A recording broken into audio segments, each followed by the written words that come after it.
Boa tarde, galera! Tudo bem com vocês? Com certeza. Estamos juntos para mais uma aula de matemática.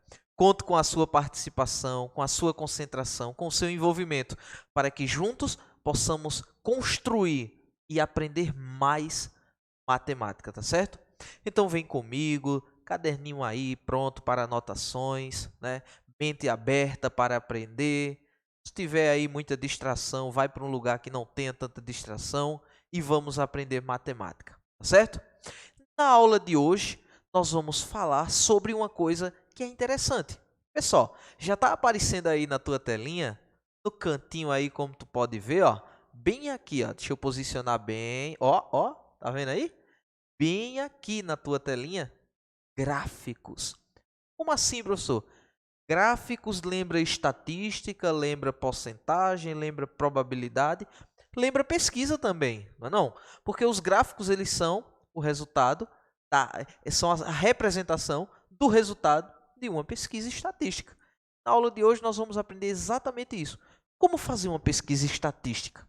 Ou para quê? Qual o objetivo? Tá certo? Então, olha, uma pesquisa estatística sempre parte de uma problematização. Então, tem um problema lá que eu quero descobrir a causa, eu quero descobrir o que está envolvido nele, como ele acontece, né, para dar uma resposta. Nós temos um instituto aqui no Brasil responsável oficialmente por pesquisas, que é o Instituto Brasileiro de Geografia e Estatística, que é o IBGE, responsável pelo censo demográfico e uma série de outras pesquisas que circulam no nosso país, pesquisas seguras, né, com cientistas envolvidos, estudando, debatendo, para nos dar uma resposta sobre situações diversas que acontecem, né, no nosso país. Então, tem sempre uma problematização. Depois dessa, que a pessoa que está fazendo a pesquisa tem aquela problematização, percebe, ele vai definir um tema sobre aquela problemática, né?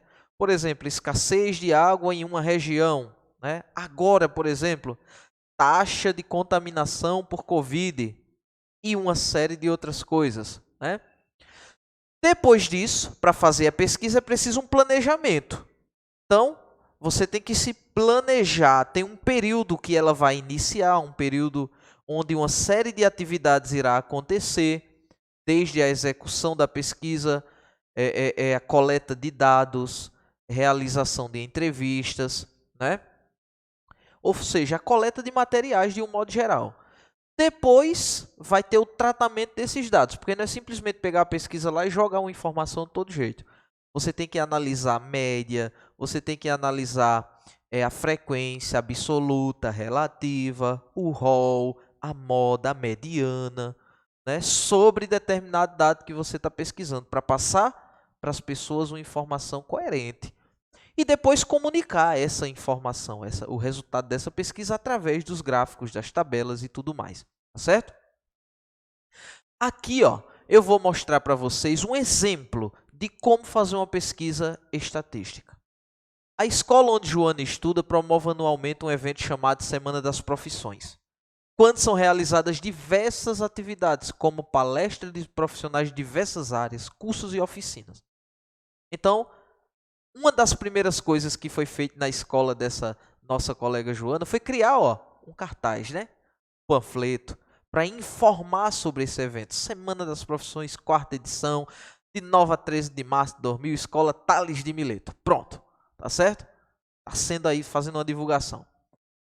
Outra atividade que ocorre nesse evento é uma pesquisa com os alunos para identificar áreas profissionais de maior interesse entre eles.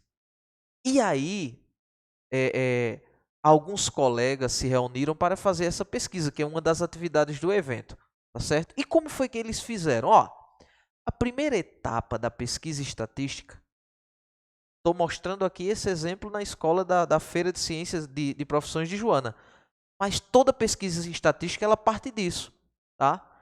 É necessário um questionário com base no tema que foi definido sobre a problemática encontrada, tá?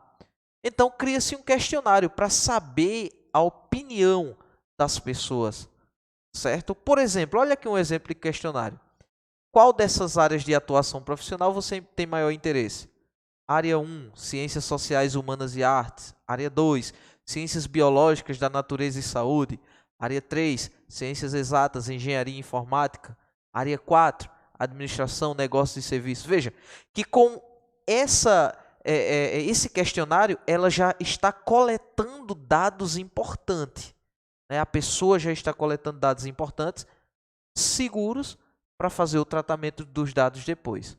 Uma segunda etapa, por exemplo, é a definição do público entrevistado. Esse público tem a ver com a minha problemática. Se eu quero, por exemplo, falar, como é o caso aí das feiras de profissões que está acontecendo em escola, o público é os próprios estudantes da escola. Se eu quero saber, por exemplo, o modelo de aparelho celular que é usado pelas pessoas de um determinado bairro, então o público são aquelas pessoas, né? Cuidado, né? Às vezes a gente vai fazer uma pesquisa e a gente tem que ver também o espaço amostral onde a gente vai pesquisar, né? A população. Se eu estou pesquisando, por exemplo, o processo de reprodução de bactérias, uma pequena amostra de qualquer região já é suficiente, porque elas se reproduzem muito rápido, se replicam muito rápido, se duplicam, triplicam, quadruplicam muito rápido. Então, com uma pequena amostra, em alguns minutos, eu terei milhões de bactérias, né? Como é o caso de vírus também. Agora, se eu quero saber, por exemplo, a marca ou o modelo de celular usado pelas pessoas, eu não posso pesquisar simplesmente com 10 pessoas. Eu tenho que ter uma amostra maior, né? Então, o público-alvo, né, que são as pessoas a quem eu vou fazer a entrevista, tem que representar realmente a parcela da população que eu estou querendo passar uma informação nessa pesquisa. Tá? No caso aqui, só voltando da escola de Joana, ela foi lá e indicou aleatoriamente 80 alunos de um banco de dados, porque está se tratando de uma escola, né? Depois, uma terceira etapa é a coleta de dados. No caso dessa pesquisa que eu estou mostrando para vocês, fez-se um questionário para que as pessoas pudessem responder a esse questionário. Então, acredito que esse seja a forma mais prática de você saber o resultado de uma pesquisa. Hoje, com a tecnologia, a gente tem, por exemplo, questionários que a gente pode fazer no Google Forms, né? E enviar o link. E a pessoa, do próprio celular, em qualquer lugar, a pessoa pode ali abrir e responder. E o próprio Google Forms ele já vai nos dar o tratamento daquela pesquisa. Agora, a gente tem que analisar para saber passar para as pessoas, né? Depois, tem a organização dos dados. E aí a gente pode usar uma tabela para organizar direitinho os dados e depois passar para um gráfico. Agora, o gráfico ele tem que ser adequado. A gente não pode colocar em qualquer gráfico, porque nem todos os gráficos servem para qualquer tipo de pesquisa, tá? Eles têm uma finalidade que se adequa àquele tipo de situação, como nós vimos em aulas aqui já, tá bom? Depois é a análise e a representação dos resultados. Uma das formas como você pode passar essa informação numa pesquisa é através de um relatório, né, onde você vai mostrar os valores, as discussões, as respostas dos questionários e os gráficos, tá? E cálculos que foram feitos. Então, uma pesquisa estatística é isso, e ela acontece assim, basicamente nessas 5 etapas. Se ela é seguida direitinho aí, é possível você mostrar às pessoas o resultado da sua pesquisa com confiança, com a certificação, ok? Então, pessoal, por hoje é só. Espero que vocês tenham entendido, gostado, e que vocês possam, né, através dessas aulas, ter uma visão diferente da ideia de notícias. Cuidado com as fake news que estão por aí rodando o mundo, tá certo? Então fica com Deus e até mais.